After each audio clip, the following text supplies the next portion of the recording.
One of the things that I was going to say is one of the best tips and tools that just someone that we really respected gave to us when we were kind of going through a hardship in our marriage was the idea of first draft, second draft, and final draft. Oh, yeah.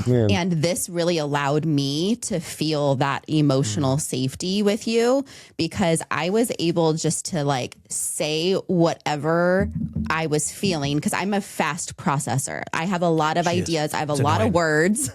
I have a lot of thoughts. And sometimes it's like I just need to get them out. And so it was a way for me to be able to get those things out, and I could say anything after I said, this is first draft.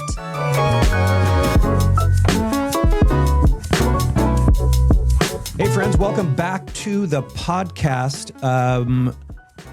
I think I'm the most excited about this episode right now. This has been a long time coming. I feel like we wanted to have guests on. Oh, you gave it away right then. That's what I do. I ruin surprises. Oh no, okay. But we've been waiting for this moment for, gosh, I feel like we actually tried to have them on like within the first couple months of launching the podcast. Yeah, no, I mean it was several months ago and it just didn't work out. But we're here. But we're here, yes. And this is our first time ever having guests, and so happy to you, audience, because you don't have to necessarily listen to us much. We just get direct conversation, which is great for us. I know, so it's amazing. No pressure on our guests. So you better carry the episode anyway. So we're excited because the topic that we're talking about is something that is going to hit every relational household. It is one of those things that is a pillar in a relationship that you don't want to miss out on. And I would even say that it translates into, personal relationships, friendships. There's so many, like if you have a friend, if you have any type of person that you even speak to, this is going to be a conversation that you're going to want to listen to. Yeah. So these are friends of ours that we've known for several years and have so many years. Yeah, so many years, and have gone through life together. And so excited to have them here because both of them live lives that are kind of beyond reproach, and live a life and marriage that, if you bring your first guest on and it's like, oh, hey, here's the perfect marriage people. Now, I'm not saying, okay, listen, I'm not saying, but you go through time. Yeah. Maybe we no get pressure. Yeah, no pressure. But when you bring people onto the show, and you want somebody that has been through things. Yeah. You want people and a couple that have gone through the peak, the valley, got back to the peak, went right back, but on the other side have chosen to stay together, have chosen to do what it takes to make a relationship work. And that's why this couple is on this show today. Yeah, they love well, they honor well, and they have a strong marriage, and we adore them to pieces. Yeah. Friends for life. That's right. So without further ado, will you please welcome Assad and Summer Saif. Hello, guys. Hi, friends. Thank you for having us. Oh my goodness. What a blessing. Thank you. Just thank you so much for taking the time. Yeah. You guys both have your other worlds to do. You got kids, you got all the stuff happening, and you took some time to kind of have this conversation with us. So thank you for, it's an honor to you guys be spending time with us. Yeah. Well, it's so great to be here. It feels like we're on a talk show. It is. That's right. Hey, that's bringing it. That means it's working. That's great. No, this is great. For all the older ones, Arsenio Hall. Yeah, let's go. Come on. Right. See? Oh, don't act like you don't know that. Yeah. Anyway. Okay. Like Good Morning America or yeah, that's right. Oh, see, one of these. then we're doing it right. Goals. Then we're doing it right. So that's great. So why don't we start off? Why don't you guys introduce yourselves? Let our audience know who you are, what you do, and how long you've been get us married. started. Yeah, kids. Yeah, I'll talk. I'll go first. My name's Assad Saif. I work at a church as a pastor. Been in pastoral work now for 27 years, and have done a ton of work with people and have studied a lot of stuff and done a lot of counseling myself, and I've had a lot of work to do on myself. And so met my wife in 1999. Yeah, it's so Oh my old. gosh. Jeez. Wow. Wow, you guys are old. Jeez. Yeah, we're all old. Yeah. And we've been on this journey of trying to figure out how to love well and lead well. And you said it so well. We're definitely not perfect people, and we definitely have chosen to work through stuff and learn more about each other. But we've had kids along the way. And my wife talked a little bit about who she is and what she tends to be able to describe our family a little bit better. Okay. That's my cue. Okay. So, we have 4 kids. They're, most of them are adults. 3 of the 4 are adults. And so we're kind of entering into a new season, of entering into empty nesting, which feels really weird.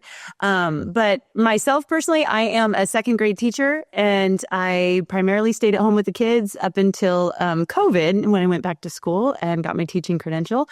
And we're kind of just doing life with our kids growing up, and ministry and teaching and all those things. So it's a new season, but it's exciting. And 25 years. We've been married 25 years this year. We're in August. Yeah. In August, we're celebrating. So I have time. We have time to get the gift. Yeah, because it's going to be big. It needs to be big. Okay, so I'm just saying. I mean, no, so get ready. Here's the pressure. So that's what it is. Well, you guys, thanks for kind of taking that time. And, I really want to introduce our topic, right? Our topic is one that we've kind of already talked about, but it's developing emotional intimacy. And for our audience to know, we approached the Saifs and said, hey, we would love to have you on the podcast. And, why don't you provide a couple topics? And this is one that they brought up. And so I love this topic, and I was so interested in it that we selected it because of the importance of it. And then we're like, hey, Assad, can you give us like an elevator pitch? And the elevator pitch alone makes you, I almost want to read it, but I want to give it away. But it lets you know how important it is. And so I say we just jump in. And so when developing emotional intimacy, when someone hears that, I don't know if they necessarily understand. You put intimacy and emotional in the same place, and it seems like it needs to be separate, its own thing. Like have emotional and then have intimacy. So explain for the audience kind of what that means and what it is. Some of these topics we have both been working on for the entirety of our marriage, and some of these topics I know a little bit more about and can communicate. And some of these topics Summer knows a little bit more about and she can communicate, because emotional intimacy in general it's confusing because number one, we struggle. I think people in general, and in addition to that, couples struggle to really emotionally know themselves. And then therefore it's really difficult to feel safe as a person, as a unique individual. Do I feel safe enough with myself to even explore my own pain and my own joy and the extent of that? How deep does my pain go? How far will my joy go? So people self-regulate a lot, and they'll only let themselves feel a certain amount of pain, and then therefore by that standard, they can only experience a certain amount of joy, a certain freedom, a certain amount of happiness or whatever. So a lot of people go through this emotional dullness in life. And so that word alone is challenging because it creates in and of itself confusion. And so when you add the word intimacy, a lot of times that's challenging because people will look at it from the standpoint of just sexual or physical or, right. And what really the word intimacy just means closeness. It just means closeness. So if you can create emotional closeness with your spouse and any other human relationship you have, you're just looking at developing and growing your ability to connect with that other person. And if you can do that, then you can unlock a whole host of things. Like you can unlock conflict, you can unlock You can unlock physical connection. You can unlock sexual freedom. You can unlock trust, and that's really what it heads toward. So that helps maybe provide a big umbrella for us to talk about some of that stuff. But I think people get stuck on it because it is it can feel, I think, big, really big. Well, and to add a little bit to that, which kind of Assad had talked about, is you can really only connect with your spouse as deep as you have gone personally. So if you haven't gone emotionally, gone to those emotional places personally, you can't really connect really deep with the other person if you haven't done that in your life and in your personal relationship. Or it's a little more difficult. A lot more difficult. You can only go as deep as you can go deep yourself. Tend to. See, and then I think that's a huge point. I think that's a huge point for the audience, because I would say somebody needs to hear that, because there is this dynamic of if let's, for the most part, you're more, I would say you're more in that place to where you have emotional intimacy. You go deep, you do those things. I am less like that. And so I'm able to go where you go because I've seen you do it. But just imagine if I had this desire, like we got to go deep and do this stuff, but I've never done it before.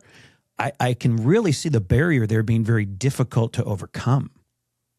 I think what I would say to we've known you guys for a while, and I know that you deeply feel that, so I think the desire to chase, or and maybe that might not be the right way to say it. I think the desire and the willingness to explore emotional safety and building emotional trust and experiencing the unknown, even that is healthy.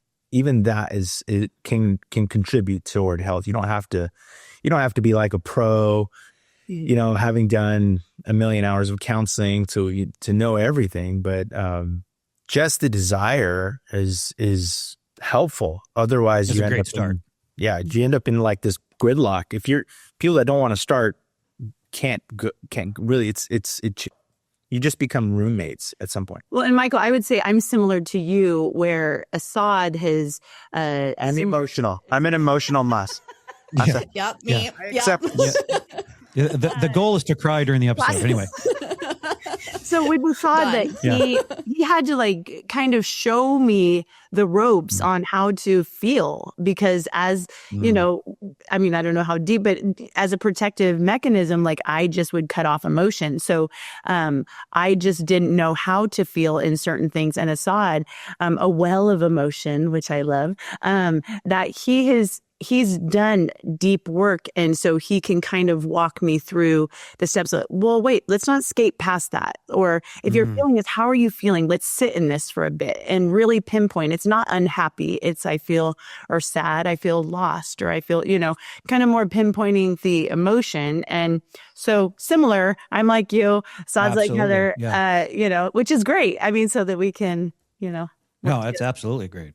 So I'm really feeling as though it's like the trust component is huge in relationships. And if you don't have that trust factor, it's really hard to kind of like cultivate this like energy of like emotional intimacy. So what would you say to someone that's maybe like struggling in their relationship with, maybe the spouse isn't willing to go there, or there's been a breach of trust to where it's like the trust has been broken in the relationship, to where it's like the other spouse is wanting to cultivate more of like this emotional safety and intimacy, but they also just don't feel like that it's a safe place. So what would you say to maybe one of our friends that's listening, that they're kind of walking through something like that? Let me jump in. So I'll say that we follow a group of people, a couple. They're called the Gottmans. You probably heard of them. Oh, we love the Gottmans. Talked about We've it actually several times. we've talked about their book on the podcast. Yeah, several times. Yeah. So good. So Really good. their stuff's awesome. And they have this theory that I like about, it's called their sound house theory. And essentially it's a lot of levels to it. And there's like 6 or 8 pieces that make up what the house looks like. They describe it as a foundation and walls and a roof, and that's a sound marriage type thing. But to make it really simple, if trust and commitment are the walls, the side walls that hold up the roof, that is the healthy marriage. That's like creating shared meaning for marriage. Mm-hmm. And so I think that framework helps you know what to chase: trust and commitment. And if I'll say one thing and then I'll toss it over to Summer on the issue of trust. If there's a breach of trust and a breach of commitment, then your roof is falling, right? And that's how you feel. You feel like, oh no. And then you can't really ever get back to a healthy marriage because you can't create shared meaning in the marriage. So how do you rebuild, right? How do you lift a roof off the ground? You need a jack, right? You need like the car jack or whatever it is. Yeah. And so what I would say is you need to, the heart has to be willing to be open to reconciliation, to forgiveness, to mercy and compassion, like those qualities, this openness to, will I try again? That's the question. And I think that's the question that I've found myself asking over and over in my life. And sometimes with Summer in our marriage, I've had to ask that question because I would get so upset about something. And it's sometimes because they're not even that big things, but they're big to me. They can feel really big to me, but not big. They weren't really big for others. People might say, why did you get so mad about that? Right. But in other places of my life where there have been really, really bad traumas and things I've had to heal from, establishing and reestablishing a relationship, I had to ask the question, will I try again? And then I can govern how much I'm willing to risk emotionally on a level of 1 to 10, right? So the dial, I can dial the trust 1. Okay, so step 1. So I think, will I try again is a question. And then I think incremental. So step by step, essentially. So level 1 is, can I meet you for coffee and can we just get through that moment? And then maybe level 2 is, can we talk about something meaningful? And then level 3 might be, can we talk about the issue?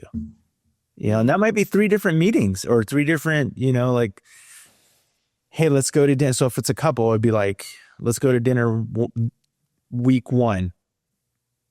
Can we just meet, I love what you're saying because what you're saying is that emotional intimacy doesn't happen like all at once. So if we have someone that's kind of going through a hard time in their marriage, it's not, oh, let's just jump to level 3 and now I'm disappointed because my spouse wasn't able to meet me at that important conversation. It's like, no, like, were you able to even baby step to get there to where it's like coffee's safe. Like, did we get through that without arguing or, having an interaction that was, a disappointment? And then it's like what you're doing is it's like you're constantly leveling up as opposed to just jumping in. Cause I think a lot of the times one spouse that is really like healthy is always wanting to be like, okay, there's a problem in our relationship. We need to fix it.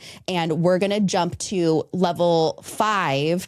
And now my spouse didn't meet me there. So now I'm disappointed and now I'm angry and now I'm resentful. And then it's causing like this, like avalanche of like creating like the opposite of the emotional intimacy because we've been disappointed and hurt by level 5 when we really should have started with level 1. And you've described several things in there. You're absolutely right. The way you described that was absolutely right. And in it were like several layers of of emotional sophistication, but like what you described emotional closeness versus putting up emotional blockades, right? Like hurdles. So building walls or building bridges, essentially, that's a way to think about it. And you also described like baby stepping is the way to think about it. You use that word, and I think that's the exact way to think about it. You also described setting expectations. So these are like so many things that I think you guys cover in your podcast that you're, as I've have viewed you guys over the past several months, and this, you're coming up on your year of podcasting on this issue. Yeah. You know, you're cultivating this under the umbrella of this, right? So it's like emotional intimacy is built over a series of moments, and not just like you said, Heather, like, oh, we're gonna have one experience that's gonna build a bridge, you know? It's like how do you guys think that personality plays into that? That's a great question. Well, okay, I do have a quick thing that I wanted to say about the last one. Before could we do that, or could we like? Yeah. Always. No. Yeah. You're in control. You're the guest. Okay, so I think another thing too is sometimes we don't know where we disappointed, and sometimes we don't know where we hurt. We don't know where we lost trust. And so having those areas of communication where you have the coffee. And I remember one time we were going through a Gottman thing, and we asked the question, where is a time that I've hurt you? Tell me about a time that I hurt you. Because sometimes I'm oblivious to the pain that it actually, that he actually felt from it. And for myself, I'm like, you know what? This really hurt me. And he's like, it did? I had no idea it was that deep. And so I think having those candid conversations about, hey, let me actually think about the times where I felt hurt, and not just hurt, but let me dig a little deeper. And why is it I felt hurt? Because, I mean, it usually stems from something a lot deeper, but bringing them in. And I remember we had those conversations, and it was like there were tears. It's like I had no idea that comment inflicted so much pain and brought about all these things and surfaced all these things. So I would say communication. I do think that the commitment, you know, I think if you start there, like you had said, it's built on communication or commitment and trust. Yeah. And finding those pillars that you can find where you're committed, I'm committed, like let that be a stake, a pillar in the foundation that we build on. So that can help to give comfort, I think. And then the other one was roadmaps that I was thinking about too. But I think that might enter into something else. So the idea of commitment and trust, I think the idea those two things, if you can remember commitment and trust, and then being able to use Heather's words, baby step. Are we willing to do baby steps on those two things? You can go really far with just that. Just those. I mean, you don't have to have thousands of hours of counseling to just know that if I can build the walls of the house, that will take your marriage, you know, forever. But each partner has to know that the other is committed and that they're willing to trust. You know, it's like you need that reassurance sometimes, right? Like when you get in a fight, the wall gets knocked out, or it feels like, a wrecking ball hit the wall of our commitment. So just knowing that the other is committed is like, hey, I'm still committed to you. You know, that's a really strong thing. And asking, are you committed to me? And knowing that, hearing it from your spouse.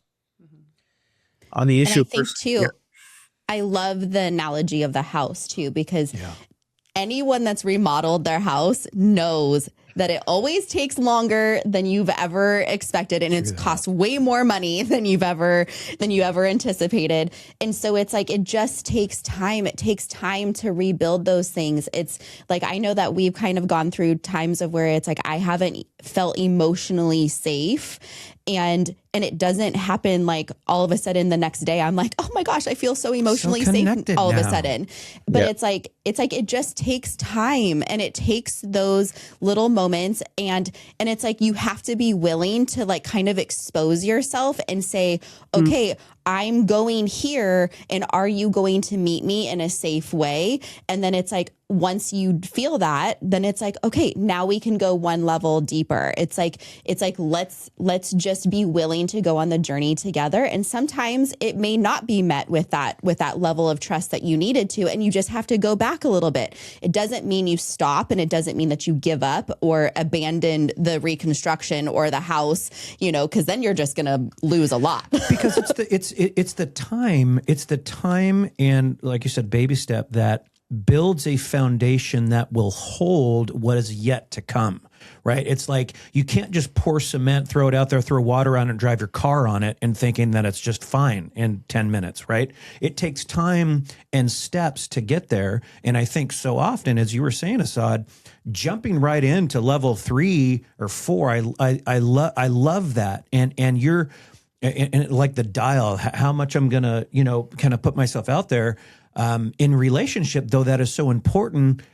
It is the journey of getting to a solid foundation that makes it sturdy. Like not just because I am guilty of, there's a problem. We're diving head first into the garbage, and we're gonna because I need to feel better about it.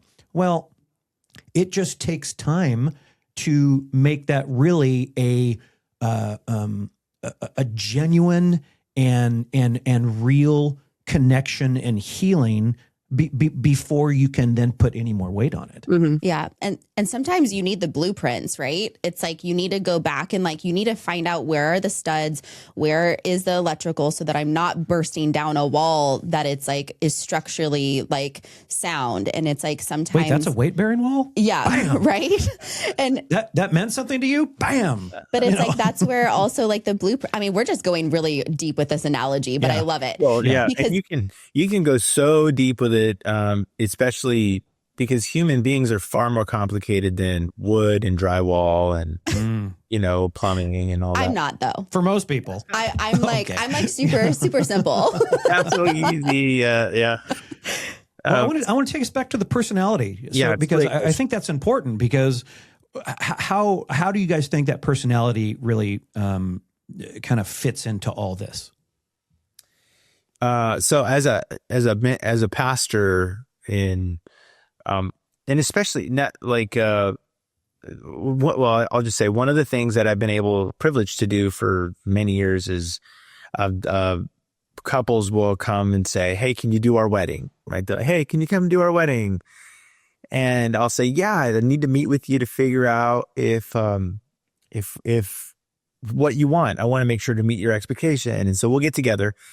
And most of the time people are ready for me and sometimes me and Summer to meet with them and say, "Okay, you're compatible or you're not compatible." And they think, we got to take this compatibility test. And maybe those things were a thing 50 years ago, but they haven't been in the last 30 years. So there are tests that you can take that tell you, and you guys have talked about this at length with Enneagram. And if you haven't watched those, you guys should go back and watch those Enneagram videos, because I think this is a big part, right? Who you are plays into how you connect, and how you connect is what establishes trust and commitment. And if you don't know who you are, and you don't want to know who you are, and you think tests are ridiculous, and you get, that then what can happen is not knowing yourself makes you less accessible as a partner. Wow. Your partner. That's so huge. It's really important, right? So great. personality is a really big part of cultivating and building emotional intimacy. I think it's really, really important. There are several different personality types. There's several, and there's several different types of tests. You guys have 9 Enneagram that you've covered. And I think that's a great one. But I do think it goes to, if we were to stick with the house analogy, just because we've been on that just for a little bit, the foundation of the house, the way that the marriage folks at Gottman Institute speak to it is they use the word love maps, and Summer likes that one. Summer likes those love maps. Oh, I do. Yeah. I'll let her perked speak up to there. that a little bit. Episode just on that. Oh, There's a lot of these that I think, and again, I think you guys touch on a lot of these in your podcast regularly. But there's like love maps is it's big. It's hard. They're hard to do, but it's good to do. Well, I only know certain parts of the love map, so you'll probably have to like fill in the rest. But the part that I love most about it's really just a simple. It's a simple illustration. It's different, but it's the foundation of the marriage. It's a map. Yeah. But within it is the questions of knowing the person beyond like the day in, day out. Like it's having those questions of where do you see yourself in 5 years? What are your goals? What are your ambitions? The things that we do when we first date, that you ask all those questions to get to know them. It doesn't stop there. You should be asking those every single year because we're so different from 25 years ago when we first met. And so my ambitions, my hurdles, my hangups, my struggles, my everything is so different that you're still getting to know that person beyond just the day in, day out. And I think like in the different seasons of life where we've had the kids and they've just required more of us, that can kind of get lost in the mix. And because we're in the squeaky wheel gets the oil. So what needs the most of our attention versus, hey, what it was challenging for you this week, or where do you see yourself in 3 years, or, like help them still dream, even though we're, in our 40s and older, but dreaming never ends. And so I think it's really saying that you are enough. I care about you. I want to know you now as much as I knew you then.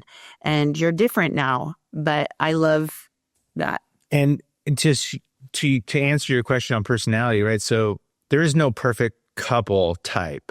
There's no perfect. That's where I was going with the idea of compatibility tests don't work, because people can be very different in personality, but still connect very well in marriage. Mm-hmm. And the issues are, do you know each other, mm-hmm. and will you do that? Because your personality can be so different. Michael, you were talking about when there's an issue, I want to go way deep. I want to get into it, whatever it takes, go through the fire. And that's your commitment coming out. Like you're so committed to the marriage, you will mm-hmm. suffer anything to resolve the issue, whatever that issue is. We need to pay off debt. Okay, I'm going to get 6 jobs and we're going to do this. I've seen you guys do that. Or get 6 jobs and just spend the money. That's been a thing too. So there's that too. So yeah. I mean, guilty. Yeah, that's a different episode anyway. Yeah. So the love maps are just the foundation of the house is, do I even know my partner, and do I know my spouse? Am I willing to know my spouse? If it's a map, their concept is, do I know where the bad parts are on the map? Do I know what to avoid? Are there detours? Is there hazards on the map? And then am I willingly driving into traffic? It's like thinking about your marriage like a GPS and a destination. Wow. Do I know where my spouse wants to go at the end of the journey? Are we going there together? Are we taking separate routes? Are we in the same car? Like that whole concept can be built out, as deep as you want to go. But essentially it's, have I spent the time knowing myself so that I know who I'm bringing to the marriage? And then am I willing to take the time to know the other personality so that I know how they meet? And then, then you can negotiate how you do conflict. You can negotiate how you spend money, how you do time together, what your sex life is like. I've met people that they have to they schedule sex. It's, Saturday at 7 p.m. And it's on the calendar. And there's other people that reject that entirely. I have to be completely spontaneous, and it's whatever. Yeah. And those two personality types can be in conflict. And as a result, become roommates and suffer lovelessness, and that's just because they're unwilling to learn their personalities and meet in the middle. And so to me, that's like a rejection of knowing thyself and then knowing the other. And then so the love maps are, it's like, pretend your partner is a map, and your idea is, how can you read that map and know where you're going? So that's a big response to your question, because your question's massive, right? It's emotional. So this is exactly why we brought you guys on this podcast. This is just absolutely wonderful. You guys are proving again and again the reason why you guys were the perfect couple to bring. You're bringing so much value and things to walk away with. My goodness. I mean, there is so much here. So I just had to stop in the middle there and just be like, this is amazing. So I just want to kind of recap what you just said too, because I think what is so impactful about what you said is that it all goes back to communication. Oh, yeah. And you can't communicate where all of those things if you don't actually have those dreams yourself, and you're not in touch and in tune with who you are in order to even share that with your spouse. And you have to have that reciprocal back and forth in order to even go there. And then it's also that friendship that it's you're kind of mapping out. And so it's I love the idea of the love map, because what you're doing is you're saying, this is where I'm at, this is where my destination is, and these are all the detours along the way. And it's but you're also saying that it's okay, so is your spouse purposely leading you into a detour? Are they, going against traffic? It's how can we get to the destination in the easiest, most clear way? And the only way that you're doing that is by knowing each other and having that safe place to be able to communicate and be transparent with one another.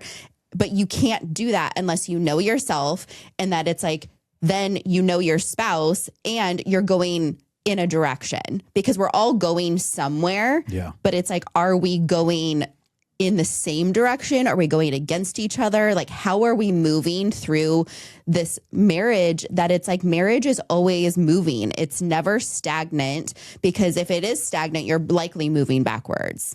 Yeah. I mean, you said it well. You said it very well. A lot of times if emotional intimacy is dependent on trust and commitment, if it's dependent on that, then you have to be able to talk. Can't, am I so, right. So for those of us that get angry, okay, can we get so angry that we can't talk? Right. Or for those of us that get hurt, we get so hurt that we turn away and we get cold, and we shut down. We shut down. You leave the house, and I'm just going to leave I met a guy one time, he got so angry, he left the house for 6 hours. And that's okay, but he just drove around in circles around San Diego County for 6 hours and unwilling to talk, so upset. And so if you can't, the communication is critical. It is the oxygen in the relationship. And what do you think emotional safety looks like in a marriage? We actually probably should have started there, because I think the emotional safety leads to the emotional intimacy. Well, because where I'm going is what does that look like, and how do couples know when they don't have it? That's a great question. That's great. Mm-hmm. Emotional safety, I think it's just being able to be feel seen, feel known, feel heard, being able to talk about the hardest of things and know that that person has your best interest at heart. It's just it's a freedom, I think, in communication. And I think when you're communicating, if you feel walls starting to go up, or butterflies in your stomach or whatever, that can be sort of an indication. I think being able to have freedom in conversation and not feel I can't talk about this. Oh, I can't talk about this. Or I have to hold this, but being able to let it all out and feel that it's going to be received well. That feels, for me personally, that's what safety feels like for me. Mm-hmm. Mm. Trust, I think, is a big indicator of safety. If I think about driving my car, I get in my car, it starts, my seatbelt works. I have no lights on the dashboard. There's no wobbling. So there's security. I think the idea of feeling like this is trustworthy, this is secure, and therefore I can bring my full self. And I think that's what Summer's kind of getting at. Like I feel free. I feel freedom. Mm-hmm.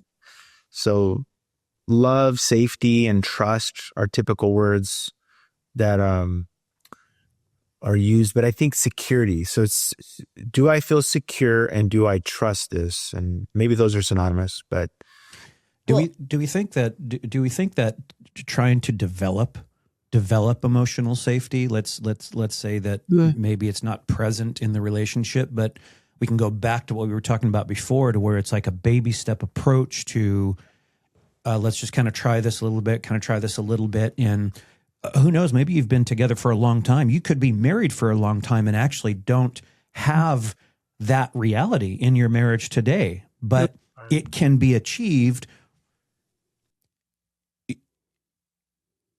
There's an opportunity for it to be achieved by slow stepping and entering in that way, right? Yeah. One of the things that I was going to say is one of the best tips and tools that just someone that we really respected gave to us when we were kind of going through a hardship in our marriage was the idea of first draft, second draft, and final draft. Oh, yeah. And this really allowed me to feel that emotional safety with you, because I was able just to like say whatever I was feeling, because I'm a fast processor. I have a lot of ideas. I have a lot of words. I have a lot of thoughts. And sometimes it's like I just need to get them out. And so it was a way for me to be able to get those things out, and I could say anything after I said, this is first draft. And I could say whatever, and he wouldn't hold it against me, because I would then, an hour later, maybe even 2 days later, come back and go, okay, I'm ready for a second draft. And then I could say it in a more thoughtful way, in a more like rational way. And then I would probably come back, sometimes I wouldn't need to come back for a final draft, but sometimes it's like I would feel like, okay, I need to like wrap this up with a bow and say my final draft piece and be like, and most of the time my final draft and my first draft were so far from each other. But what it did is it allowed me to feel safe to even trust you with the ick and also the final. And so that I felt like that was like such a great tool that they gave us. And it absolutely was, but it took me time to be able to take the rough draft. Right. And not fix it. Yeah, because the rough draft, I want to get right. Like, oh, okay, that's it. Okay, then let's like to wait until final draft to have any tangible, like, okay, maybe I could help with that. Maybe we could fix, So, but that is absolutely a great method to use to establish that freedom, like we were talking about, safety, we were talking about, the trust talked about, but it also takes time. We didn't arrive. We didn't start there. Like it took time to get to a place to where, oh wait, this is a thing. Like this could be a method or a strategy that we use in our relationship dynamic that could help us establish an environment that is safe to feel, safe to say, safe to communicate, and then work from that point. But I don't know that you necessarily start there. Maybe you can. I get it. Probably just depends on the individuals involved, I would say. Mm-hmm. Yeah, and I think it's where I think bringing the Lord into this, and 100%. if you have a relationship with God, I think that it's like allowing like prayer and the Holy Spirit to really guide and direct you on, is this a tool that's going to be helpful and beneficial? I think that there's no greater counselor and therapist in the world than God himself, he designed us, he knows us, he is the maker and master of emotional intimacy. So it's True like that. if we're opening ourselves up for emotional intimacy in our marriage, then we also have to be opening ourselves up for emotional intimacy with the Lord. And I think that that's where it's like, if you're really struggling and your spouse is maybe not meeting you in that emotional intimacy, you really need to start building your emotional intimacy with God. And then he's going to be the master and maker and the path and the way maker in order for you to go and leaning into maybe those baby steps, and he's going to tool you with what you need. And, just earthly therapy. I mean, we're going to constantly say it, that it's like get into therapy. There's no shame in it. It's good. It's holy. It's pure. It's great. Yep. It's like no bad things can come from going to a therapist unless your therapist is psycho. Yeah, there's that too. I mean, I will say that. would you, just Get as a side a note, good therapist. get a good one. Small Not disclaimer. necessarily one. Yeah. He's called, Jesus is called Wonderful Counselor. That's to add to your titles. And I would agree, one of the things I think the Bible teaches as part of the rules for success, whether or not you believe in God, is it says judge not lest you be judged, right? Or there's a phrase, the passage is, take the log out of your own eye before you look at before you try to take a speck out of someone else's eye. Right. Yep. And I think to take a log out of your own eye, I read a book on this that helped me understand how it's imperative that Christians or Jesus followers especially are self-reflective. How can you identify the log if you're not looking inward? You have to look inside. Absolutely. Therapy. Summer and I have been going to counseling for 13 years. Mm-hmm. There's almost 13 years. And I love, that is the one thing that I admire most about you guys, is that you guys do not throw your therapy to the wayside. It's like you guys are always like, okay, is it my turn or is it his turn? Is it our turn? And it's like you guys keep your therapy going on a consistent basis. And I love that about you guys, because it is a part of your the rhythm in your marriage, and you don't skimp on that. And I think even with being in ministry, how much more important it is for you guys to keep that, because it's like there's a lot of ick that you guys have to carry just because you are in ministry. So way to go. Kudos. Gold star. Thank you. That's very sweet. I do have to say, though, it is easy to constantly point the finger and go, well, they need to be working on this, and they're not asking me questions, and they're not doing this. I think that verse is just so important. It's really important to just kind of look at ourselves, because then we can meet them with compassion. Not, well, they're not doing this, doing. I mean, when you've been married for so long, you start keeping track, and keep no record of wrongdoings. But it's so easy to, okay, well, they didn't do this, they didn't do this, they didn't do this. Rather than, how can I meet them? How can I bring them along? Where am I? Where do I need to work on me? Rather than where do they need to work on them? So good. So good. Compassion. So when I hear Summer talk like that, I feel like she's trustworthy.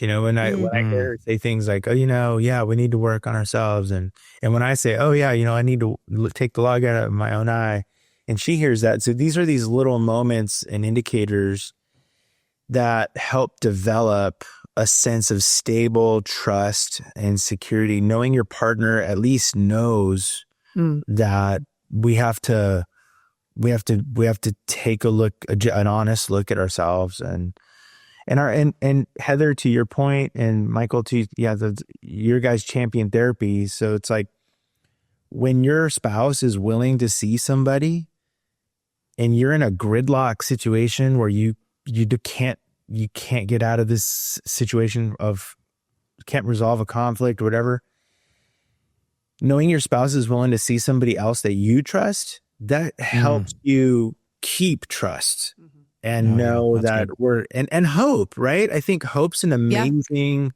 part of we're going to get better. We're in a moment, but things are going to get better. And I don't have to give up. It's dark right now, but the light's coming, and, you know, that kind of thing helps you keep going. I think it's really helpful. Yeah, there's that scripture that says hope deferred makes the heart sick. That's true. So it's like if you lose hope, especially within marriage, I think it's so hard to see light, and it's so hard to feel like you can even move forward.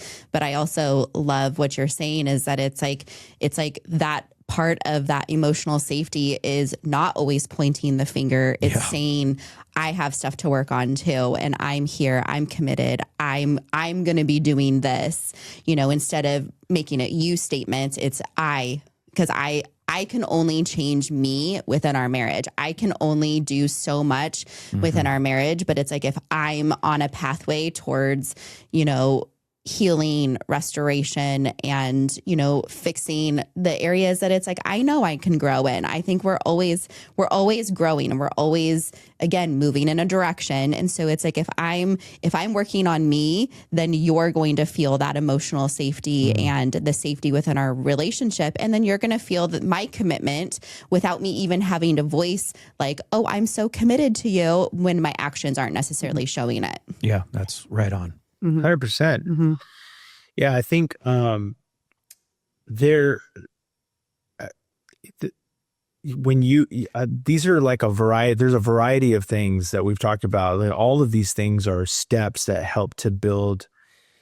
You know, my brother was drug addicted in San Diego County, and on the streets and suffering and coming off of hardcore drugs and homelessness at one point. And I remember meeting with him and him asking me, how is this going to change? I want to get better, but I don't know how. I can't see, you know, I can't see how this is going to change. And I remember telling him, every day that you show up for you is putting a brick in the wall of your future. Wow. And there might come like a sledge, like a wrecking ball might come and hit the wall, and it might knock down a layer of bricks, but you're going to have thousands of bricks stacked, and you can trust all these little bricks. And I think when you were talking, Heather, I was thinking about that same image. Just when you do all those things, you're telling your partner, hey, I'm building a wall of trust. I'm building a wall of, you know, brick by brick. I'm building a wall of commitment, and you can look at it. You can look at this wall, and it's proof that I love you, and it's proof that I'm committed to you, and it's proof that I'm trustworthy. And I think that's the foundation for then the next levels as they go up of cultivating emotional intimacy at the dinner table, cultivating emotional intimacy on the golf course, or with an activity, or we're going to do a beach day or family vacation, or cultivating partnership as we go into a family situation over the holidays, or that's good. We're together and we trust each other. And then we come out of that family thing and we're like, wow, that was not easy, but we were together. And then that leads to more fun. And then it leads to more physicality. You know, it's the saddest thing I think I witness is people that just won't talk because they can't trust the topic or the person. Breaks they my don't heart. feel safe. Yeah. And then that means they're sleeping in different rooms, or they're not having sex together. They're leaving so much of their relationship on the table. And it all begins with, am I willing? That's why I go back to that question is, am I willing to try again? Am I willing to try again? Will I have that conversation? And all I got to do is show up and just say hello. Yeah, love that. So that's a lot.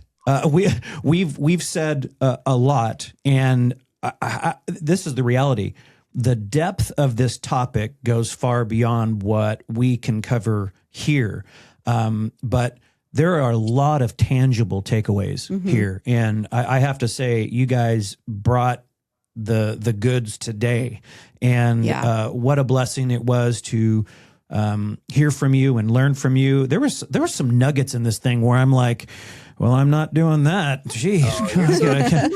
Self-critic. No, your willingness to go into the fire. Like Michael, I see you as like a firefighter. When the house is on fire, you suit up and you're willing to throw yourself into that. I think that's just so good. Obviously I learned that from my wife. Yeah. Yeah, 100%. But, can we just say, you guys, thank you so much. It's just thank you for amazing. having us. Like, you're so fun. And thank you just for being like transparent and open and, sharing the realities of where you guys have been, but also like the hope. I think that if anyone of our friends can just be listening and hearing the hope that it's like, you can, because there is a path forward and a way forward, just baby step it. Absolutely. So, Saif, thank you so much for joining us. Yeah. We're so excited about this episode. We're going to have you back. Absolutely going to have him back. Thanks for having us, and thanks for doing absolutely. this. People that we all need it. We all need to hear this topic. Absolutely.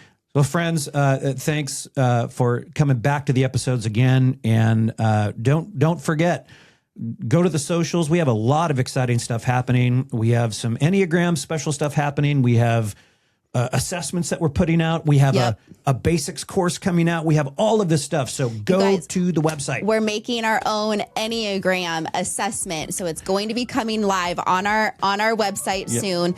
We are going to have an Enneagram mini course that you can check out and you can purchase if you want to know more about the Enneagram. And next week, come back and stay tuned because we're going to be doing emotional intimacy based on your Enneagram type. So come on, be there.